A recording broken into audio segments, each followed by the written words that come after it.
Hemos dado... Sí, la sesión se va a grabar para que quede constancia y que más gente la pueda ver. Y la parte de preguntas sí que será libre y no se grabará. Bueno, sin más dilación, os presento a nuestro ponente de hoy. Su nombre es Daniel, es médico y residente de salud pública de cuarto año en Barcelona. Sus trabajos están centrados en ámbitos de políticas de salud, salud comunitaria y promoción de la salud, especialmente a través de metodologías cualitativas.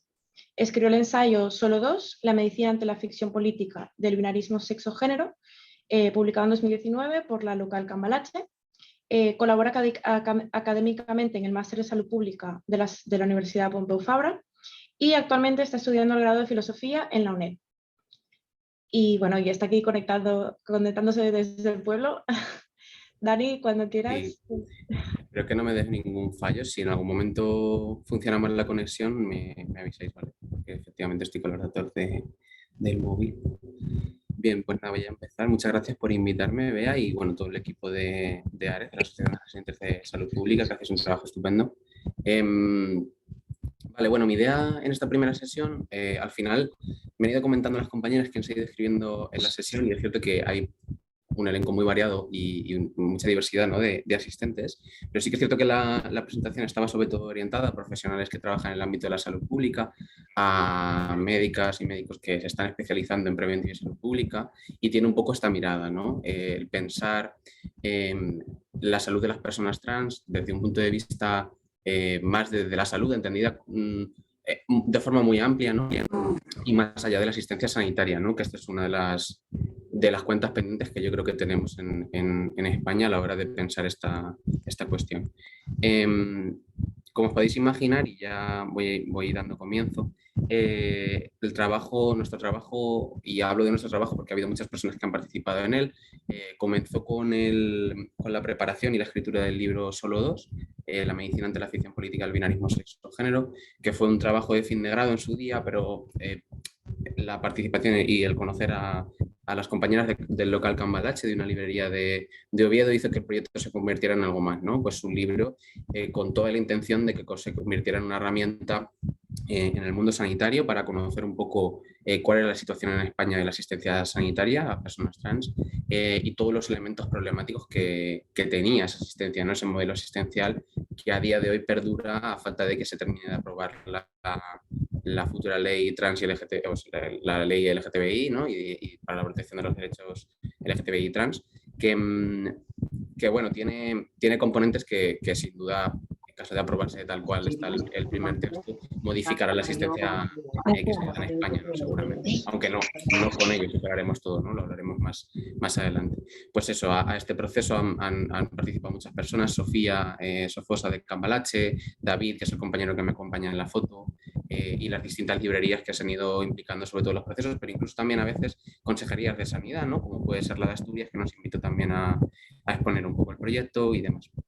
Así como el Hospital del Mar, en el que he estado trabajando y rotando, ¿no?, durante un tiempo, que también se han implicado.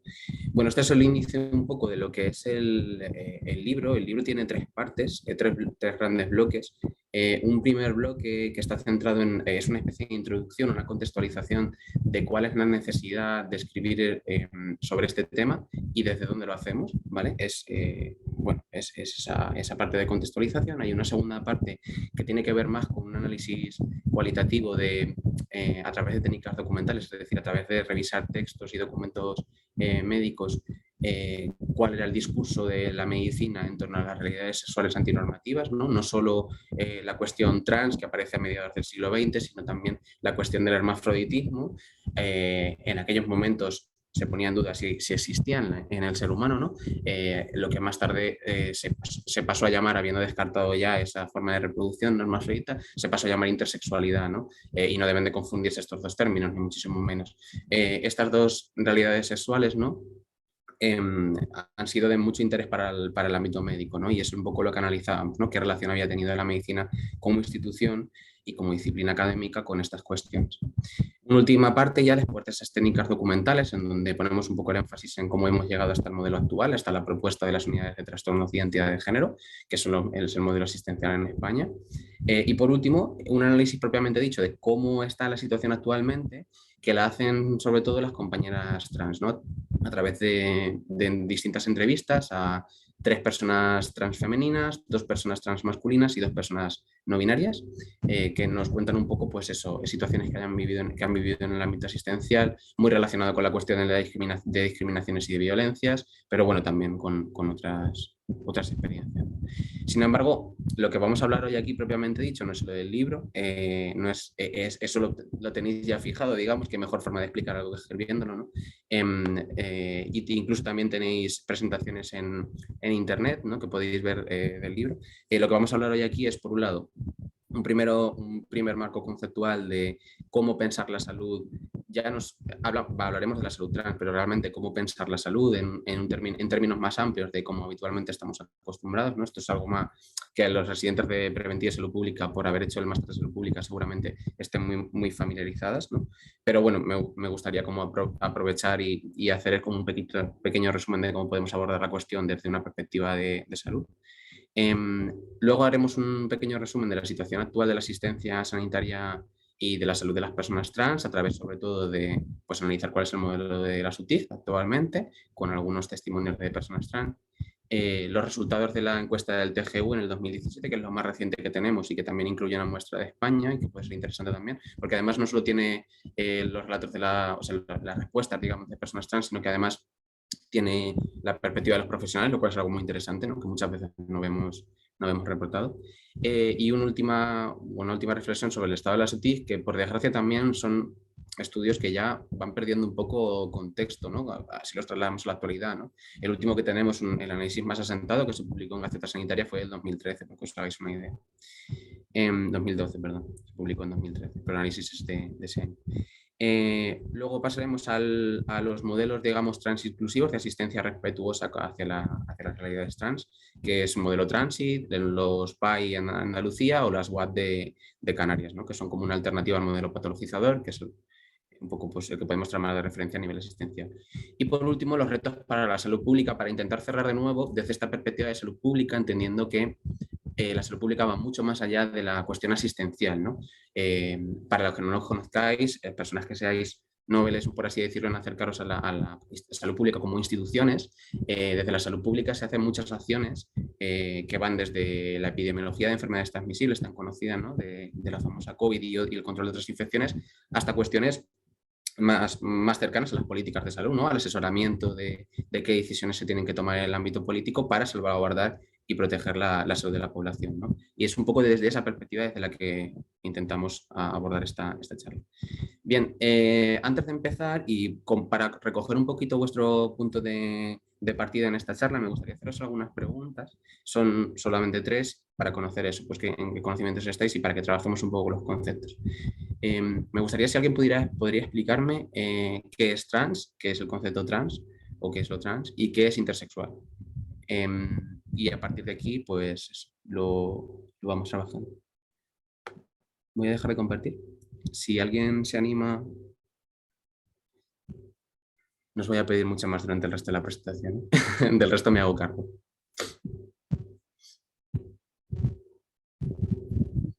Incluso por chat, si queréis.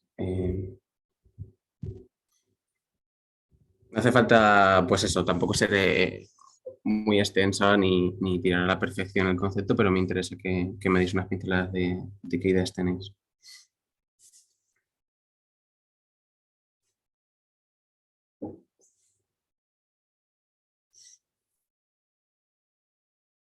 ¿Alguien que se anime?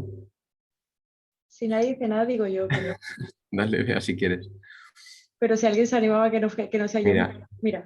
Daniel Cortés también. Sara ha puesto una persona trans, una persona que se identifica con un género diferente al sexo biológico. ¿Vale? Daniel. ¿Daniel Cortés? Sí, ya, ¿me escuchan? Sí. Tengo problemas con el audio a veces. Nada, pues un poco para romper el silencio, pensando en este concepto un poco más extendido, ¿no? Que es una persona trans aquella persona que no, cuya identidad y expresión de género no se identifica con aquel sexo registral o el sexo o género asignado al nacer, ¿no? Un poco, creo yo, que es como lo más entendido. ¿Y con intersex te animas? ¿O con intersexual? A día de hoy hablamos de estados intersexuales, ¿no? Como aquellos que no se encajan por cuestiones cromosómicas, anatómicas, a veces de disposiciones hormonales, ¿no? Al binarismo de sexo, ¿no? Esa es una realidad que tiene muchas aristas, por así decirlo, tiene una dimensión asistencial muy importante, ¿no? Cuando hablamos de déficit hormonal, cuando se requiere una asistencia, pero también hay, más allá de eso, ¿no? Y por no alienarlo al discurso médico, hay toda una serie de, pues eso, de realidades corporales, ¿no? De diversidad a respetar y a compartir, ¿no? Modelos que visibilizar incluso, del que, por ejemplo, Caleidos Intersex en España está empezando a ser una referencia, ¿no? Porque realmente hay cuerpos que no se adaptan a esa norma dicotómica que lleva planteando la medicina desde el siglo XVIII en adelante. Y bueno, pues ahí están, ¿no? Viviendo y disfrutando de sus cuerpos, pese a no encajar y muchas veces ser patologizados, igual que ocurre con las personas trans, ¿no? Bueno, que el abordaje que se le ha dado habitualmente ha sido desde la patologización. Vale, ese sería un poco este pequeño punto de partida. Vuelvo a compartir. ¿Qué son las UTIG? Ya lo he dicho, ¿no? Las unidades de trastornos de identidad de género. Ese es el modelo hegemónico en España y os voy a explicar ahora un poco en qué consiste. Si en cualquier momento existen dudas o cualquier cosa que queráis parar o discutir, podemos hacerlo en medio de la presentación sin ningún problema, ¿no? Vamos con el primer bloque, pues. Quería traeros dos marcos. Uno de ellos es elaboración propia y este primero con el que vamos a empezar es el marco de WESP. Es un marco que se publicó en el 2019 con un equipo muy diverso en un artículo súper interesante que habla digamos, los avances o que se pueden plantear en el ámbito de la investigación en salud para conseguir la justicia en salud trans, ¿no? Lo plantean así. Ellos cuando piensan la salud, las WESP y compañía, cuando piensan la salud de las personas trans y intentan adivinar por qué o entrever por qué se están produciendo las desigualdades que se producen, lo plantean de una forma muy imbrincada con las cuestiones de poder, ¿no? Las compañeras hablan de la existencia, veis aquí en círculos, de unas estructuras de dominación, que sería la primera capa de la cebolla, que están relacionadas, bueno, que son pues, el supremacismo blanco, el cisgenerismo, el heteropatriarcado, ¿no? El capitalismo, colonialismo, esas estructuras, ¿no? que conforman lo que son nuestras sociedades occidentales a día de hoy, que están bien imbrincadas, decía, con sistemas institucionales, como pueden ser las políticas de vivienda, las políticas de acogida y de inmigración, los modelos de asistencia sanitarios, ¿no? Quiénes se incluyen, quiénes no, qué esfuerzos se hacen por incluirles. Los modelos también de salud pública, los modelos de educación, ¿no? Esas estructuras de dominación determinan, por así decirlo, unos sistemas institucionales, unas políticas determinadas. Y por último, estos sistemas institucionales disponen una realidad material, ¿no? Que son los procesos socioestructurales propiamente dicho, ¿no? Pues la colonización como un ejercicio, ¿no? Como un acto, ¿no? Como una práctica excluyente, segregadora, generadora de desigualdades, ¿no? Por cuestiones de raza, la socialización de género, ¿no? La explotación de clase, la racialización o la patologización, ¿no? Que es un elemento ahora muy interesante y que se pone en juego para la realidad de las personas trans, ¿no? Cómo el sistema, a través de esa estructura de dominación, que es el binarismo sexo-género, ¿no? Vertebra unos sistemas institucionales, que en este caso son las unidades de trastorno de identidad de género, pero también tanto lo que se crea activamente como lo que digamos, pasivamente se deja de hacer, ¿no? Que es intentar incluir una perspectiva, digamos, transversal de género en las distintas políticas, ¿no? Acaba generando esa patologización, ¿no? Desplazando socialmente a ciertas personas a los márgenes de la sociedad.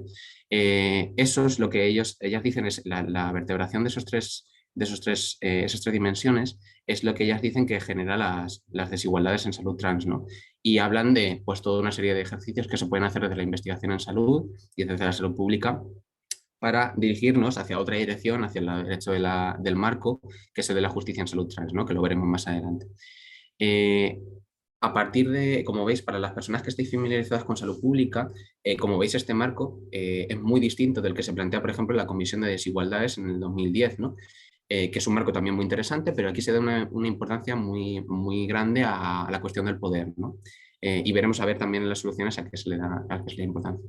Intentando fusionar este marco con el marco de la Comisión de Desigualdades y el marco de Solari Irwin del 2018, bueno, la última versión actualizada, sale, digamos, este pequeño marco, ¿no? Que es un marco hecho de elaboración propia. Lo elaboré específicamente para un artículo en la revista El Jovent, que tenéis ahí abajo en un enlace, que os lo puedo pasar luego más adelante, lo podemos pasar por el chat, en donde reflexionábamos un poco sobre cómo esos procesos estructurales que señalaban las compañeras de WESP había que introducirlos en el marco de la Comisión de Desigualdades, porque eran realmente los mecanismos por los cuales esos determinantes estructurales, que son las políticas macroeconómicas, las políticas educativas, estaban vinculados con toda una serie de privaciones materiales, ¿no? Como pueden ser el capital social, el capital cultural, la vivienda y la situación laboral de las personas trans, ¿no? Que en último término nos llevan a esas desigualdades en salud, ¿no? El darle una mayor importancia al poder en este análisis,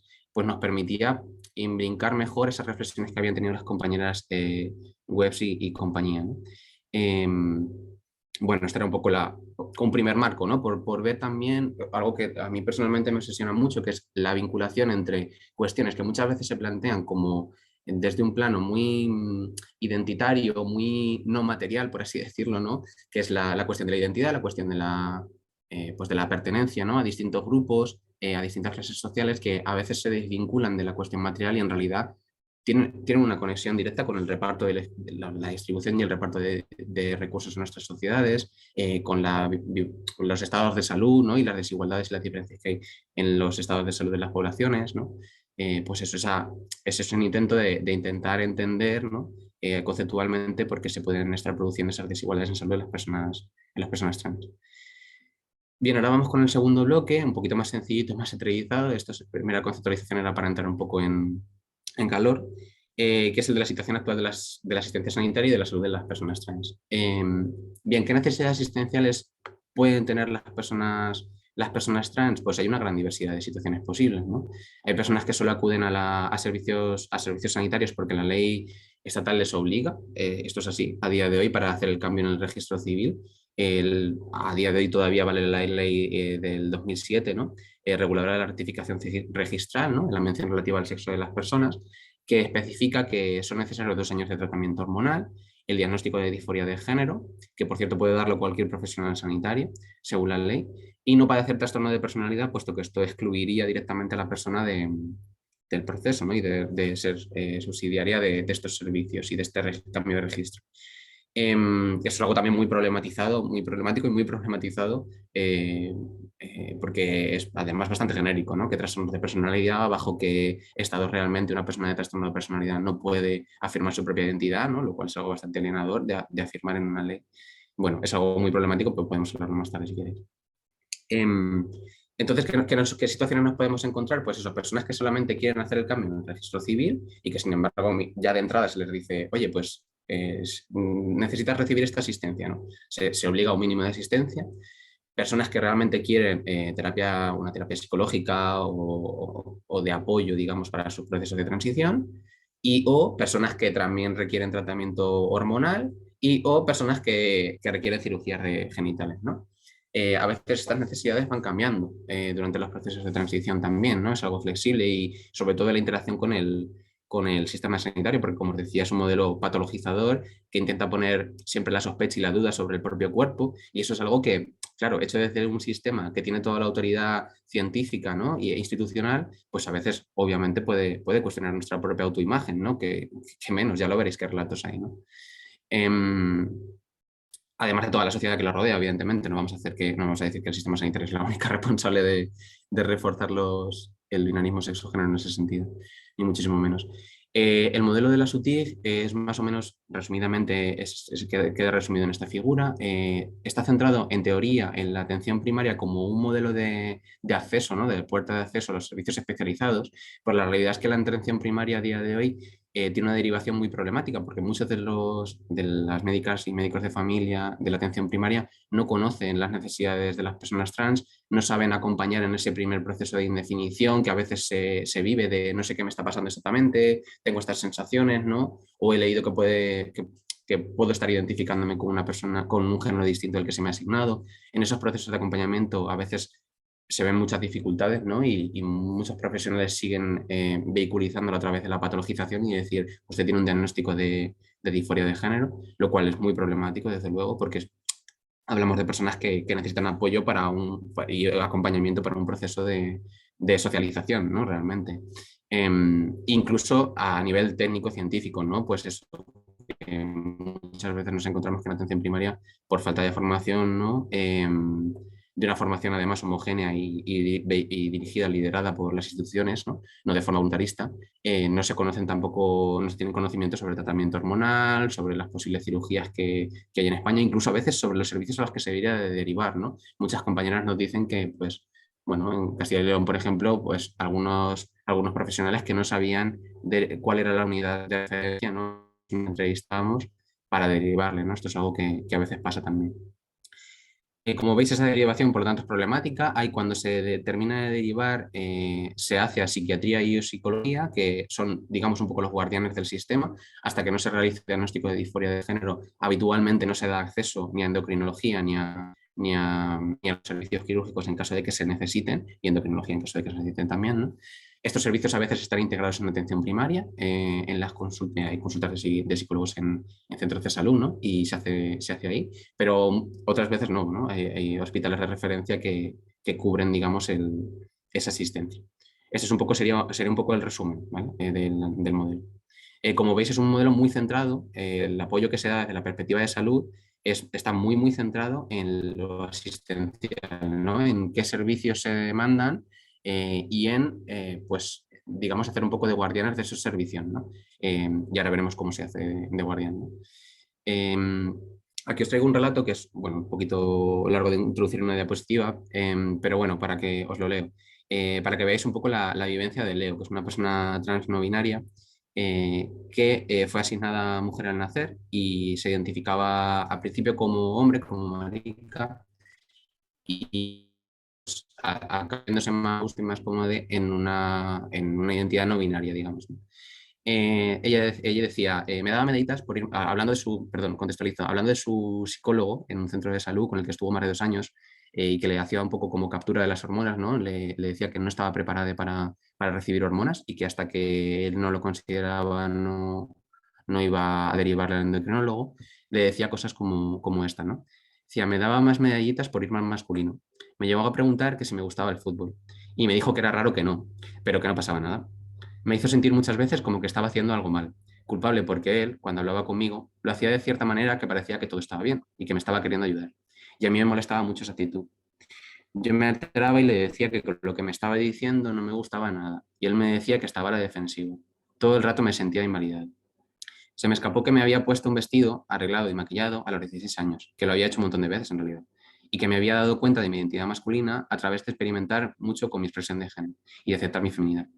Cuando experimentaba con mi feminidad, sentía que estaba haciendo drag. Y me dije a mí mismo, joder, soy maricón.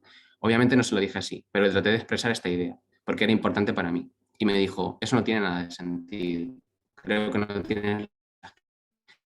No le decía a Leo, el psicólogo, que cómo era posible que no le gustara el fútbol, ¿no? Si a personas como él, ¿no? Que estaban transitando hacia un modelo de masculinidad determinado, ¿no? Lo típico era que le gustara el fútbol, ¿no? Esto es, bueno, una de las muchas vivencias que tuvo Leo con este psicólogo. Bueno, otra vivencia, por ejemplo, que resalta esto que os comentaba antes del modelo UTIC, Adriana, una chica trans no binaria, decía respecto a la atención primaria. Yo siento que, tristemente, mi médico de familia es un trámite para conseguir mis recetas. No cumple la función de acompañamiento que se supone que debería cumplir un médico de atención primaria. Es un problema porque otras cuestiones de salud que pudiera tener me da miedo consultarlas, por si al no tener ni idea de todo esto, podría hacerlo con el tratamiento hormonal. Recuerdo que me dijo, esto Miquel, su primera psiquiatría, refiriéndose a su primera psiquiatra, Si te gustan los hombres, ¿por qué no te quedas como chica? ¿No? Esta confusión entre la identidad de género y la orientación sexual, que es una cuestión fundamental y conceptualmente, bueno, pues súper necesaria para hacer una asistencia de calidad a cualquier persona, o sea, no a una persona trans, ¿no? Pues un profesional, un psiquiatra que le decía cómo es posible que si te gustan los hombres estés transitando hacia hombre, ¿no? Y por lo tanto seas homosexual, ¿no? Bueno, dice Carmen, a mí una de las cosas que me molestó del psicólogo, y se lo hice saber, fue que me dijera, o sea, eres una mujer, entonces eres lesbiana, porque estuviste casada con una mujer. Y esto termino con Leo. Una de las cosas directas por las que me preguntó fue por mi orientación sexual. Le dije que era bisexual y ya la fastidié por decir eso, porque acto seguido emitió su juicio. Y si te gustan los chicos, ¿por qué haces esto? Porque todo este cambio. También me preguntó por mis relaciones sexuales. Es decir, ya no es solo una cuestión de qué debe ser el hombre y qué debe ser la mujer, que sí, ¿no? Que es parte de eso, sino que ahí dentro de ese pack, ¿no? También va la orientación sexual normativa. Es decir, si tú dices que eres un hombre, por lo tanto debes ser heterosexual, ¿no? Es decir, se refuerza desde el ámbito asistencial y médico, igual que desde otros, en el modelo hegemónico, que es el de la SOTIF, este enfoque, ¿no? De que la persona debe tender hacia ese modo. Para el diálogo posterior y sobre el modelo UTIF os dejo algunas preguntas. ¿Por qué es importante atender desde lo público estas necesidades? ¿Cómo promueve el contexto legal español un modelo de intervencionismo médico? ¿No? Esto más o menos lo hemos respondido, pero lo dejo ahí también por si queréis que luego la retomemos, ¿no? Lo podéis apuntar. ¿De dónde creéis que viene históricamente el enfoque intervencionista sobre el cuerpo? ¿No? Esto de hipermasculinizar o hiperfeminizar, ¿no? Forzar a eso. ¿Es algo acompañado, que la sociedad ha acompañado? ¿En qué medida el ámbito existencial ha contribuido a ello? ¿Y qué idea de identidad, a fin de cuentas, se defiende en el actual modelo de asistencia sanitaria? ¿No? ¿Qué entiende por identidad el modelo hegemónico, el de la SOTIF, en las personas que atienden? ¿No? Como algo esencial, que hay que buscar y en el momento que se encuentra hay que actuar en congruencia como ello, o como algo flexible que realmente puede cambiar, etcétera. Eso es una pregunta interesante también a plantearse. Vale, vamos ya a la parte de situación de salud propiamente dicha, que bueno, de lo más reciente que tenemos y lo más riguroso metodológicamente hablando también es el estudio que hizo el TGEU a nivel europeo, que es una asociación de organizaciones trans en Europa, donde colaboraba también la Fundación Daniela aquí en España, que es el informe sobre diagnosticados pero infraservidos, ¿no? Se hizo en Georgia, en Polonia, en varios países europeos, entre los que estaba España. Veis que la muestra en gran parte eran personas de España, ¿no? 276 en el caso de usuarios. La mayoría de ellas eran, por destacar un poco el perfil de la muestra, la mayoría de ellas eran hombres trans, la segunda población eran mujeres trans, el 28,7%, y había un grupo también muy considerable, ¿no? Para lo que suelen reflejarse en muchas estadísticas e informes de personas no binarias, ¿no? Un 26%. El perfil de personas eran personas jóvenes, ¿vale? De media de unos 26, 27 años, con diferencias importantes de edad entre grupos de identidad, ¿no? Sabemos que pues, el concepto de no binario es relativamente reciente, ¿no? Y pues es más frecuente, por lo tanto, que las personas jóvenes se identifiquen con este concepto, ¿no? Porque se han socializado en un uso más frecuente del mismo también, ¿no? Y eso al final son referencias que uno puede que a uno le sirven para construir su autoimagen, su identidad, ¿no? Su pertenencia a ciertos grupos, etc. En el caso de España había un nivel educativo bastante alto en relación con otros países. La situación financiera de hasta un cuarto de las personas que respondían decían no tener dificultades llegando a final de mes. Aunque pues, lo cual suponía pues eso, un gran porcentaje de personas que tenían inestabilidad financiera, ¿no? Además, muchas de ellas tenían con más probabilidad pertenecían a otros grupos minoritarios, no solo por cuestiones de género, ¿no? Sino a veces por cuestiones migratorias, por cuestiones de orientación sexual, no solo por identidad de género. Y 3 de cada 4 de ellas habían buscado atención o ayuda médica o psicológica en algún momento de sus vidas, ¿vale? ¿Qué nos deja este informe? ¿Qué datos nos deja este informe? Pues bueno, que en el caso de España, ahora ya bajo nuestro país en concreto, con los datos que voy a ir diciendo, más de la mitad de las personas declaraban tener miedo o desconfianza hacia los servicios asistenciales, ¿no? Hacia la asistencia que podían recibir en el sistema sanitario, en el Sistema Nacional de Salud. pese a la infratención que se daba, ¿no? El 79% consultaba para recibir ayuda con las transiciones en España, versus un 72% en el resto de países aproximadamente. Y el 66,6% de los profesionales declaraban haber asistido alguna vez a una persona trans, ¿vale? Para que veamos un poco las dimensiones de la cuestión. Las personas trans no binarias en concreto consultaban solo el 40% y el 51% de ellas decían que ocultaban su identidad cuando realizaban estas consultas. Y la mitad de ellas, junto con la mitad de los hombres trans, un poquito menos en el caso de las mujeres trans, atrasaban las consultas por miedo a las reacciones que podían tener los profesionales a la hora de declarar su identidad. Vale, esta animación he visto que lo he puesto mal. Los peores resultados de salud autopercibida estaban en personas trans no binarias, ¿vale? Que eso es un poco la... y el 30% de ellas se habían sentido discriminadas, ¿vale? Esto también es importante. Ahora lo veremos de una forma un poco más, os lo representé de una forma más gráfica. En España era el país de los encuestados con más solicitudes de cambio de sexo, hasta el 59% de las personas entrevistadas. Y es también interesante para ver las necesidades que tienen estas personas, ¿no? Desde un punto de vista más de salud pública y de organización de los servicios sanitarios, que el 50% no se plantea operaciones de ningún tipo. Del 50% restante, menos del 10% optan por las operaciones genitales, muy probablemente por la poca disponibilidad de los servicios, por la baja calidad que se ofrece, igual que, bueno, pues por otras preferencias, ¿no? Las cuestiones individuales que también están ahí. La cirugía más común es la cirugía de mamas, menos del 25%, aunque menos del 25% de ese 50% la hacía. Y el 71%, esto sí, toman terapia hormonal, tratamiento hormonal. ¿Vale? Esto es lo más frecuente dentro de los servicios que se prestan. Vale, en cuanto a la valoración de los servicios que se prestan concretamente, solo alcanzaban valoraciones aceptables para las personas usuarias los tratamientos hormonales, en el 47,7%, como veis aquí en la gráfica de la izquierda, los valoraban como buenos o muy buenos, ¿vale? El azul este turquesa es el bueno o muy bueno. El regular es el gris y el malo muy malo es el azul, ¿vale? El porcentaje de personas que lo verán como...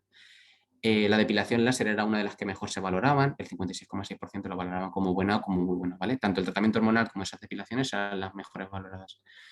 El servicio asistencial peor valorado, como veis, son las cirugías genitales, ¿no?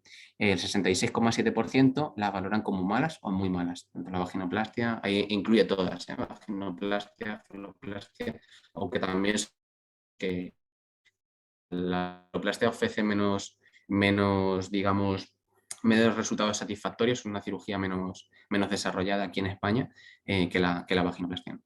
Respecto a qué opciones hay para la terapia hormonal, qué cambios produce, cuáles son los efectos adversos, si a alguien le interesa más esa parte asistencial, que yo personalmente no soy para nada experta y no puedo decir absolutamente nada de eso, simplemente dejaros una referencia que podéis apuntar, ¿vale? Que es la del documento que hicieron las compañeras de Transit, muy orientado además a una labor pedagógica en atención primaria de que los propios médicos y médicas de familia pudieran ya llevar a cabo esa asistencia y ese control del tratamiento hormonal en aquellas personas que lo necesitarán, para evitar también el paso por el hospital, porque muchas veces esos servicios, el hormonal, pues el tratamiento hormonal no requiere ese paso por el ámbito hospitalario, que como sabemos es pues a veces más hostil y no tan agradable que un centro de salud.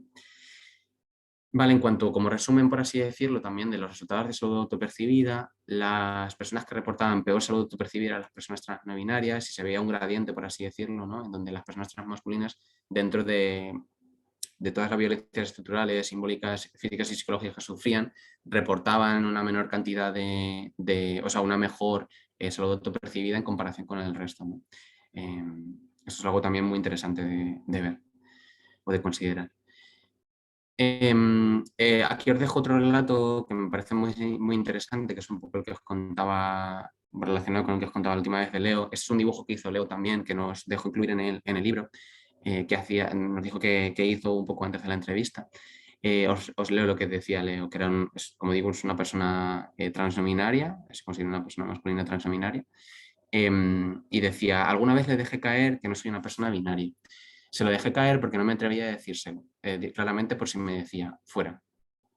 Una vez se lo intenté explicar y me dijo que eso no era posible. Me dijo: supongo que cuando tienes dudas puedes estar moviéndote entre una cosa y otra, pero al final somos hombres o mujeres y tú deberías saberlo de sobra. Nunca se planteó nada más allá de los binarismos. Un día estuvimos hablando y me dijo, es verdad que a los chicos les pueden gustar los vestidos, el maquillaje, me lo reconoció.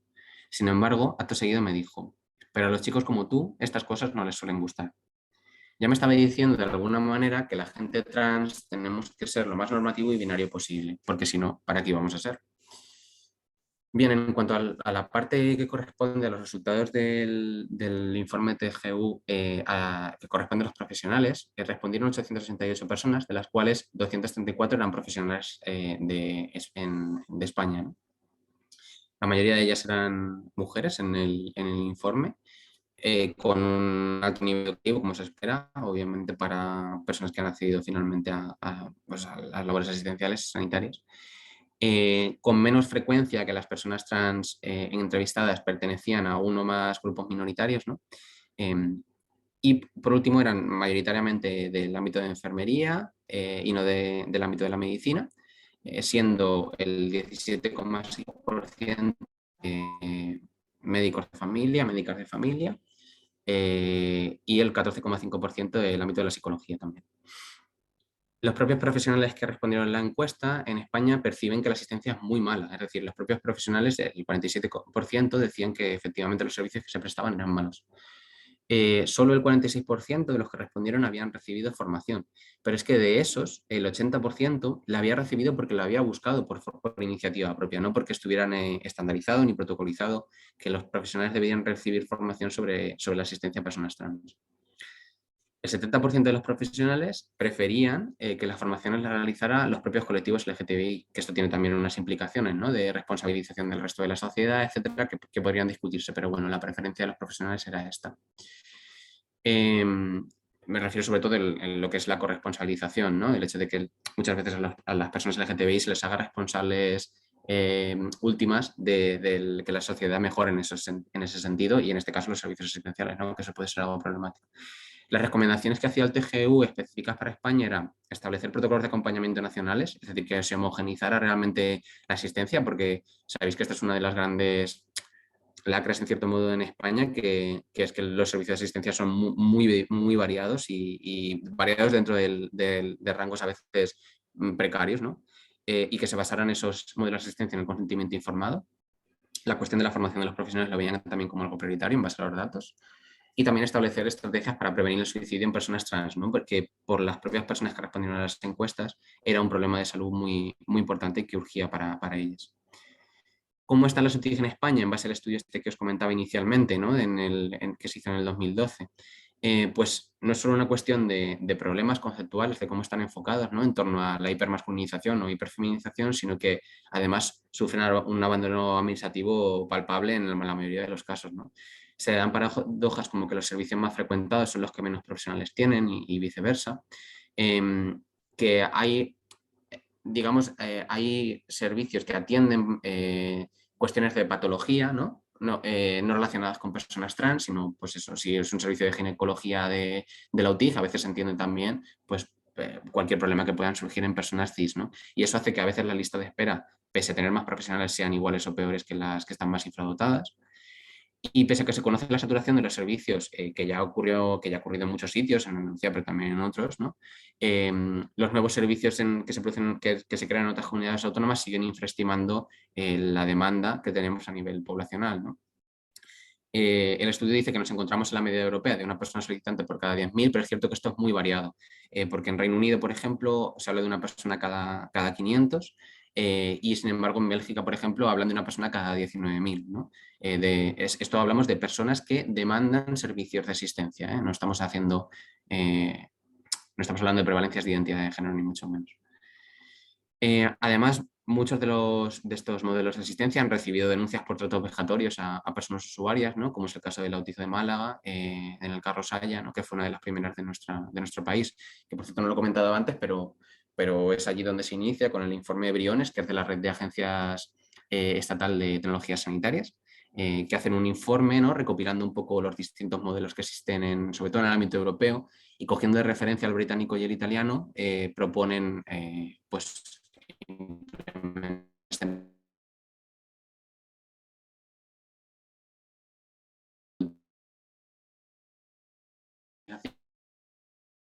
de se llama de otra manera.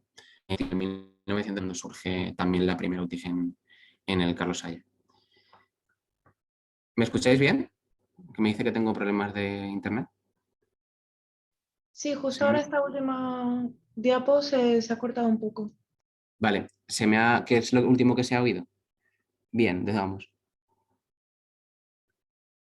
El principio ha sido más hacia el final que se ha empezado. Vale, perfecto. Con lo Pues del nada, bueno, Carlos Haya, con lo de cuando se vale, constituyó Carlos perfecto. Sánchez. Perfecto. Nada, simplemente eso, que la Carlos Haya fue un poco la que lideró la implementación de este modelo y bueno, pues eso fue en el 1999. ¿Vale? El siguiente bloque es el de los modelos de asistencia transinclusivos, ¿no? Transit, las PAI, el procesos asistenciales integrados en Andalucía y la SUAT. Bueno, podemos imaginar cómo sería la asistencia si aplicáramos un modelo de acompañamiento respetuoso e inclusivo con la diversidad sexual y de género.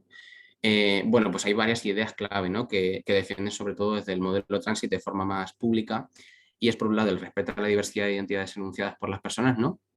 Independientemente de la edad o de las circunstancias de cada una, entender que eso es algo que va cambiando, que es flexible y que hay que acompañar en ese proceso las necesidades existenciales que se tengan, pero sobre todo entender que hay toda una dimensión social que la veremos ahora, ¿no? En esa asistencia. Y por lo tanto, al final, el respeto a la diversidad de identidades quiere decir que no podemos inducir a la feminización ni a la masculinización a las personas que acuden a consulta, ¿no? En el punto en el que se encuentren, será el óptimo para ellas, ¿no? Y no debe ser el profesional que fuerce en una dirección o en otra. La individualización del acompañamiento, en tanto esta diversidad y esta especificidad de la identidad, ¿no? Que es una cuestión muy, muy compleja, muy particular de cada una de las personas, ¿no? Tanto cis como trans. Adaptándose un poco al proceso único que vive la persona cuando inicia la transición, ¿no? Eso requiere también de comprender el entorno social que rodea a la persona, el entorno familiar muchas veces, ¿no? Que tienen también distintas influencias según la etapa vital, ¿no? Y todo esto sin perder el enfoque grupal y social, ¿no? En Transit, por ejemplo, apuestan por un modelo en donde existen también terapias grupales, ¿no? Que favorece también la cohesión social, digamos, de la comunidad. Claro, esto es a lo que puede optar los centros asistenciales, ¿no? Pero una también se pregunta por qué no hay un modelo de salud, o sea, un modelo de acciones en salud pública que fomenten esa cohesión social con la comunidad, con la comunidad trans y la comunidad LGTBI en general, ¿no?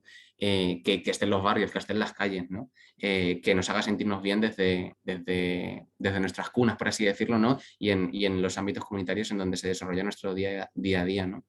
Pero bueno, esto también es algo que se está fomentando, ¿no? Que en los centros de salud existan también estos modelos de acompañamiento centrados en lo grupal. La priorización de la autonomía de las personas también es un punto importantísimo, ¿no? Que se entienda que la transición es el proceso de esa persona, que la está viviendo con otras muchas y que surge como un producto de la interacción social. Esto es también por no ser ingenuos, ¿no? Que muchas veces bajo la autodeterminación de género se piensa la identidad como si fuera una isla y verdaderamente nuestras identidades se desarrollan en interacción con el resto, ¿no? Pues entender que esa interacción es la que está influyendo en el proceso, que hay que considerarla, ¿no? Valorarla como algo más, ¿no? Dentro de la asistencia. Esto significa también que hay que informar a las personas sobre las posibilidades de los servicios y la calidad de los mismos, ¿no? que se pueden ofrecer, sin suponer por ellas cuáles son sus necesidades, ¿no? En el ámbito reproductivo, por ejemplo, es muy sonado que se presuponga si esa persona va a querer conservar la capacidad reproductiva o no, que a veces se ve afectada por tratamiento hormonal, ¿no? O que incluso a veces se presuponga que no va a querer conservarla y por lo tanto no se informe bien de los efectos adversos que pueden tener algunos tratamientos hormonales o similar, ¿no? Esto requiere, por lo tanto, de un conocimiento este modelo de asistencia, de un conocimiento mucho más cercano a la diversidad sexual humana, ¿no? Y entender que el sistema binario no deja de ser una reducción de la diversidad que existe, ¿no? Y que habita en nosotras. Esto es un punto súper importante también, ¿no? Transit insiste mucho en ello. Además, el poner la atención primaria como en el centro del modelo, lo cual requiere además obviamente de recursos, de dotación, ¿no? No solo de formación de profesionales, que sabemos que la atención primaria cada día está más mermada, ¿no? por la desidia administrativa muchas veces y política. Hacer una buena dotación, un buen modelo centrado en la atención primaria es importante, ¿no? Puesto que con cierta formación, pues esa asistencia se puede dar y se puede dar de una forma mucho más agradable, mucho más acompañada. Nos podemos acercar o como sistema de salud de muchas más cuestiones relacionadas con la salud, ¿no? Por último, el reconocimiento, bueno, penúltimo, creo que me queda otra, el reconocimiento de que no existe una etiqueta diagnóstica de patología mental ni ningún nivel de discapacidad psíquica que pueda confundir a una persona en su identidad, ¿no? Evidentemente existen periodos de crisis, ¿no? En trastornos de salud mental, pero eso no quiere decir que debajo no pueda existir cierta estabilidad en su identidad y que puedan hacer cosas desde un bienestar y desde el conocimiento de su propia identidad, ¿no? Negar eso a una persona es algo muy duro y que a día de hoy muchas veces se hace por el simple diagnóstico de un trastorno de salud mental. Simplemente os quería introducir aquí, aunque os parezca un poco fuera de lugar, pero me parecía importante comentarlo, que cuestiones relativas al colectivo intersex, por ubicar dentro de la asistencia a la diversidad esta cuestión, ¿no? Porque por no pensar que con la asistencia a la cuestión trans estamos como en ese sentido abordando la totalidad de la deuda que tenemos, por así decirlo, desde el sistema asistencial con respecto a acoger la diversidad, ¿no? En España en concreto, los avances que se han hecho son de carácter bastante regional. Hablamos de una realidad que tiene cierta prevalencia, cierta frecuencia, mejor dicho, ¿no?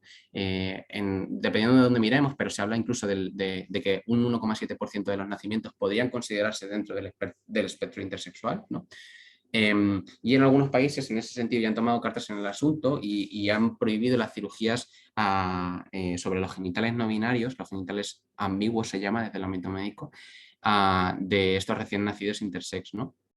Es el ejemplo de Malta, Chile, aunque luego lo derogó, o el ejemplo de Portugal.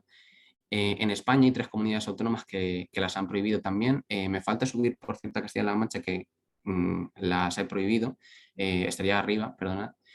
Como la Comunidad de Madrid, las Baleares, la región de Murcia. En otras se ha hablado o se habla de revisar, de restringir, por así decirlo, estas cirugías que no se produzcan indiscriminadamente, pero no terminan de prohibir lo que digamos, estas cirugías de genitales no binarios que no tienen que ver con lo patológico, sino con la adecuación de los cuerpos a una norma, ¿no?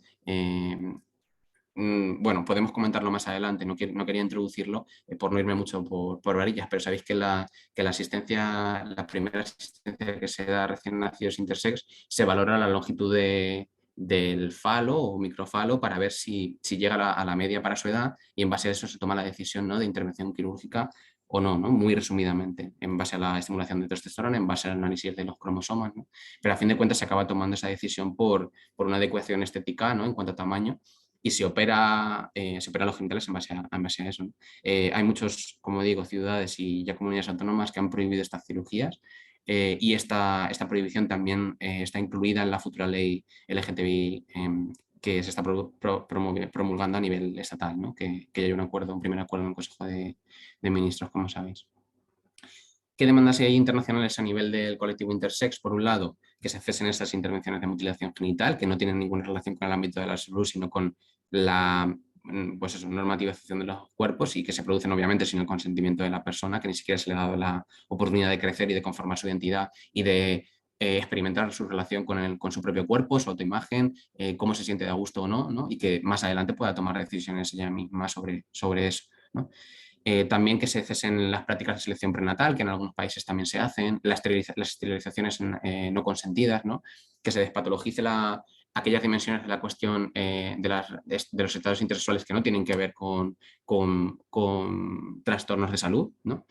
Que también se favorezca la información y el acceso a la historia clínica, porque en muchos casos se encuentra también que todas aquellas intervenciones que se hicieron a personas intersex no fueron recogidas en su historia clínica y las personas no saben en base a qué se tomó la decisión, quién la consintió, etc. Y luego unas últimas cuestiones también importantes, como la abolición de la mención del sexo en documentos identificativos, porque se entiende que no es necesario y que en caso de ser necesario para cuestiones de salud se pueden registrar de otras formas aquellas cosas que tengan que ver con salud y con el sexo biológico, que las hay y que son importantes, que no las podemos obviar, ¿no? El reparto o la distribución de los caracteres sexuales tiene que ver con la asistencia sanitaria, eso nadie lo puede negar. Y el registro de esos caracteres sexuales o la presencia de ciertos órganos permite realizar una asistencia de mayor calidad, ¿no? Esto es algo que no podemos pues eso, negar, porque existe cierto dimorfismo sexual en nuestra especie, ¿no? Pero eso no quiere decir que el sexo deba de aparecer en los documentos identificativos, ¿no? Son cosas independientes. Y por último, la reparación de los daños iatrogénicos que se han producido históricamente a este colectivo. Bien, ¿cuáles son los resultados de este pequeño paréntesis en cuanto a la asistencia las cuestiones más relacionadas con el colectivo intersex? ¿Cuáles son los resultados a nivel de la asistencia a personas trans? Pues realmente sabemos muy poquito. O sea, uno de los problemas que tienen el modelo UTIG es que hay muy poquita transparencia.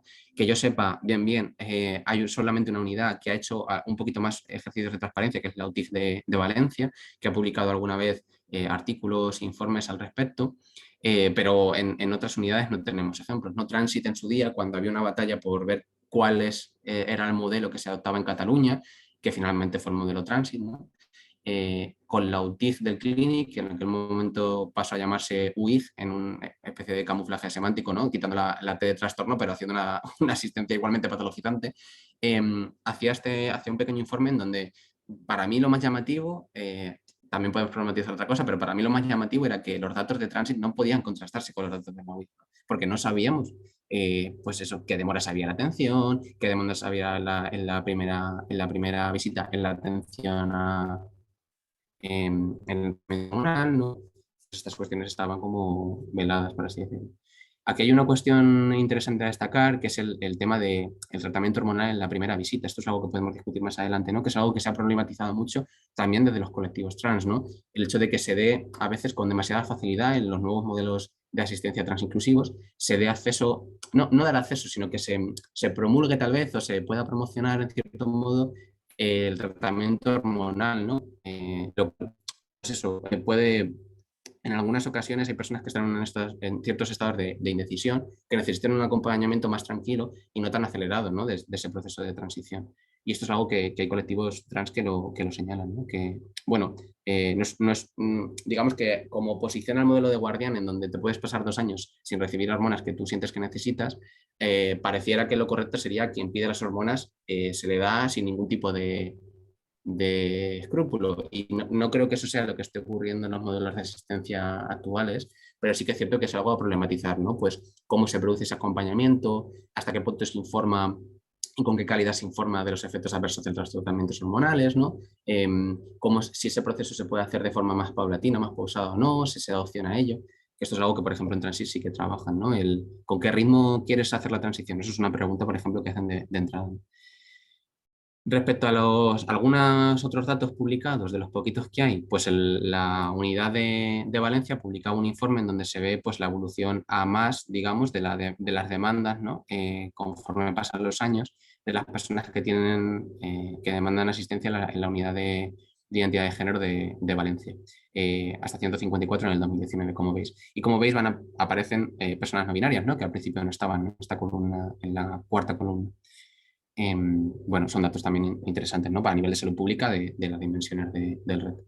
Vale, y para finalizar este último bloque, ¿cuáles son los retos de salud pública? Se acaban en una ley transestatal, ¿no? Bueno, creo que algunas de las cosas de las que sería importante que reflexionáramos y que yo me abro también un diálogo ahora con vosotras, porque para mí lo más rico realmente de estos encuentros es eso, ya que por lo menos no podemos enriquecernos, ¿no? Económicamente, que por lo menos podamos disfrutar de los diálogos. Pues hay una cuestión de protección social, ¿no? que tiene que ver con la inclusión en el mercado laboral, con el respeto y la inclusión también en el ámbito escolar, ¿no? Con mecanismos, con protocolos de acogida y de prevención de ciertas violencias y discriminaciones en el ámbito escolar. Se ha hablado a veces incluso de una renta mínima incondicional para personas que están en situaciones muy deprivadas, ¿no? Una deprivación social, económica y material. Estas son cuestiones, algunas de ellas están contempladas en la futura ley trans. Estaban acogidas de forma más rica y más interesante a mi ver en el primer borrador que se pasó por el Consejo de Ministros. Como sabéis, hubo mucha problemática con ello y al final no fue el que salió, o sea, se ha fusionado con la ley LGTBI y ahora hay otro. Pero bueno, igualmente siguen presentes en el borrador actual, ¿no? La cuestión de la inserción en el ámbito laboral y el seguimiento de si se está produciendo esa discriminación en el ámbito laboral, si las personas trans están trabajando en iguales condiciones al resto, etcétera, ¿no? El fortalecimiento de los accesos de servicios mínimos de salud pública para mí es una cuestión fundamental, ¿no? Estos programas de prevención, de promoción de la salud que tenemos, la cuestión de los cribados, por ejemplo, es algo que, lo veremos en la última diapositiva, prácticamente no hemos abordado, ¿no? Con el cambio en el registro civil y en los registros médicos del sexo de la persona, esa persona muchas veces sigue teniendo órganos susceptibles de ser cribados, ¿no? Un hombre trans que mantiene su cervix, por ejemplo, independientemente del tratamiento hormonal, que me está adelantando un poco, necesita recibir unos cribados, ¿no? De cáncer de cervix. Además, ahora que se van a hacer poblacionales, ¿no? Y que se está pasando al modelo poblacional. Y eso a día de hoy, si no se gestiona a nivel de registros, esas personas van a quedar excluidas automáticamente, ¿no? O sea, estamos hablando de una cuestión de acceso a servicios de salud pública muy importante, ¿no?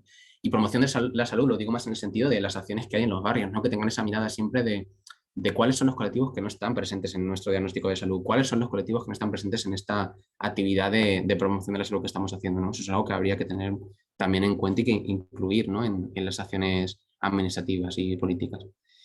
La creación de un sistema de vigilancia estatal que permita rastrear la salud de estos colectivos me parece un reto también muy interesante, que también desarrolló en el artículo este que os decía de la revista El Jovent y que está en cierto modo presente también en la estrategia que plantea la ley sobre el seguimiento de la salud de las personas trans, ¿no? Del estado de las personas trans en España.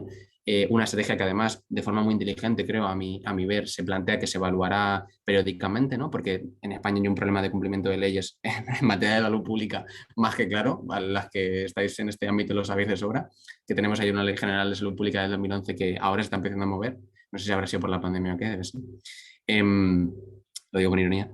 Y bueno, eso es una cuestión pendiente, ¿no? El ver realmente cuál es la salud cómo es la situación de salud de las personas trans para poder establecer unas líneas estratégicas en base a esos datos también, ¿no? E intentar, pues eso, hacer una promoción de la salud que esté razonada, por así decirlo. También una reparación del papel iatrogénico de los servicios sanitarios, ¿no? El no olvidarnos de que tenemos una asignatura pendiente de homogenización de los servicios asistenciales, que sean integrales, que no esté solo centrado en la transición, sino que todas estas dificultades de acceso, ¿no? Por miedo, por desconfianza en el sistema sanitario, están haciendo que las personas trans no puedan recibir la misma asistencia que una persona cis, ¿no? Esto es una cuestión muy pendiente. Por último, os quería dejar, antes de cerrar con las recomendaciones del marco de WESPS que os presentaba antes, con un verbatim también de Brin, una de las personas no binarias que entrevistamos para el libro, que decía así, dice, siempre he abogado porque se erradique el sexo como concepto, que se hable de las personas concretas y ya está. Que cada persona tenga una ficha médica, que refiera si tiene unos órganos u otros. Por ejemplo, tiene útero. Porque hasta la gente cis son combinaciones de muchas cosas. Por ejemplo, distintos niveles hormonales en cada persona. Un amigo mío es alérgico a varios medicamentos y eso no lo ponen y es muchísimo más importante. Bueno, con esta pequeña reflexión y como la cuestión del cribado de cervix me lo he comido, pongo también otro ejemplo que es el cribado de mama, ¿no? El cribado de mama, con trabajos también, por cierto, a los que ha contribuido, entre otros, el Servicio de Epidemiología del Hospital del Mar, se ha visto que la densidad mamaria afecta a la necesidad de cribado, ¿no? Se puede estratificar por riesgos en base a la densidad mamaria, la necesidad de la frecuencia de ese cribado de mama, ¿no? Eso pone de relevancia que el concepto mujer, por ejemplo, siendo útil, ¿no? Para esta cuestión de cribado es insuficiente para estratificar a nivel de riesgo, ¿no? Nos interesa cómo son esas mamas para la cuestión del cribado. Pasa algo parecido con los hombres trans a día de hoy, ¿no? Y con las mujeres trans, ¿no? Por defecto, por el sexo en el registral, cribaríamos a mujeres trans, pues la realidad es que las que más riesgo tienen, si no han hecho una mastectomía, son los hombres trans, ¿no? Entonces esto es algo que también tenemos pendiente, por así decirlo. Entre otras cosas, porque hay leyes ya incluso que ya no solo por una cuestión de equidad, sino porque incluso la legislación a nivel de Cataluña, por ejemplo, la ley LGTBI, habla de que se promoverá la equidad en el acceso a los servicios de prevención incluso, ¿no? O sea, lo dice específicamente y sin embargo esto a día de hoy no se está abordando en Cataluña, por ejemplo, que es lo que conozco yo, ¿no? Más de cerca. Bien, os dejo con unas líneas, ¿no? No las voy a leer todas, pero algunas de las cuestiones interesantes que planteaba el marco de West y yo creo que dejan buen sabor de boca en cuanto a por dónde podríamos ir de cómo pensar la investigación en el ámbito de salud, ¿no? Desde la perspectiva de interseccionalidad y promoviendo la justicia en salud trans, ¿no? Pero algunas preguntas, son 3 bloques, ¿no? Por un lado hablan de nombrar y visibilizar las relaciones de poder interseccionales, ¿no? Esto lo explico ahora. Como, no, ahora no me sale en castellano, pero de romper un poco el status quo, ¿no? Desafiar el status quo con la investigación y hacer un conocimiento que esté centrado también o que pase por el cuerpo, por así decirlo, ¿no? Y esto tiene que ver con la posición social de los investigadores, que ahora también lo hablaremos. Si nos vamos a las dos primeras preguntas, pues algunas de las preguntas que nos podemos hacer como investigadores y como personas que trabajamos en salud pública, cuáles son los poderes o las jerarquías de poder, ¿no? Que están dando forma, por así decirlo, o restringiendo o abriendo ciertas oportunidades a las personas participantes de nuestro estudio, ¿no? Pues hacemos un diagnóstico de salud, por ejemplo, en un barrio, que está determinando que los perfiles de personas que están acudiendo, ¿no? ¿Cómo podemos hacer para que esos perfiles sean más equitativos? Esto sería una pregunta, por ejemplo. Otra pregunta, ¿cómo las estructuras de dominación o los sistemas institucionales de los que hablábamos antes, ¿no? Como la vivienda, etcétera, y los procesos estructurales, esas tres capas que decíamos, producen las inequidades que estamos estudiando, ¿no? En el fenómeno de estudio? Razonar un poco sobre esos mecanismos, ¿no? Que en las discusiones nos serán útiles. Otra de las propuestas planteaban cómo influye, esto es algo típico de la cualitativa, ¿no? El concepto de reflexividad, ¿no? El pensar cómo mi posición social en la sociedad en la que estamos insertos afecta a mis decisiones en el ámbito de la investigación, ¿no? El fenómeno que estudio, los perfiles que he decidido incluir en este estudio, las recomendaciones que hago, ¿no? La discusión que hago. Esto es algo que tiene que ver con la posición social del investigador y que no debemos escapar, ¿no? Porque a veces presuponemos cierta objetividad a los investigadores, pero a veces demasiado, ¿no? En ese sentido, ¿no? Se nos olvida que somos seres sociales, que tenemos unos intereses y que normalmente solemos pensar desde nuestra posición social, ¿no? Otra de las preguntas que nos podemos hacer es cómo el conocimiento que generemos en los estudios va a mejorar la salud de las personas trans, ¿no? Esto es algo que muchas veces se ha comentado, como muchas veces pedimos esfuerzos a las personas trans de participación en los estudios, pero bien no tenemos claro qué beneficios van a aportar más allá del conocimiento que nosotras queremos generar. ¿Cómo vamos a hacer la traslación de ese conocimiento? ¿Lo vamos a dejar en un paper y en un artículo? ¿O vamos a hacer algún esfuerzo más porque realmente esos cambios a nivel político se produzcan, ¿no? Y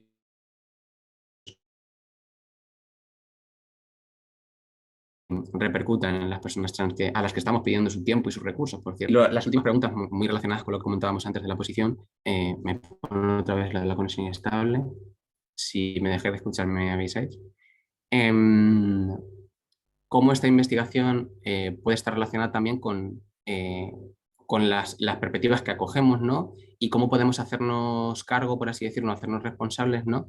de la experiencia que están viviendo las personas participantes de los estudios y en las acciones comunitarias, ¿no? En los actos de salud pública que hagamos durante la investigación, ¿no? El hecho de que las investigaciones sean también un lugar de apoyo y de acogida a los malestares de las personas trans, ¿no? Esto es algo muy interesante porque ya hay ejemplos, ¿no? De modelos de investigación en donde se pone en el centro a la persona participante, ¿no? Que son los modelos de investigación acción participativa, ¿no?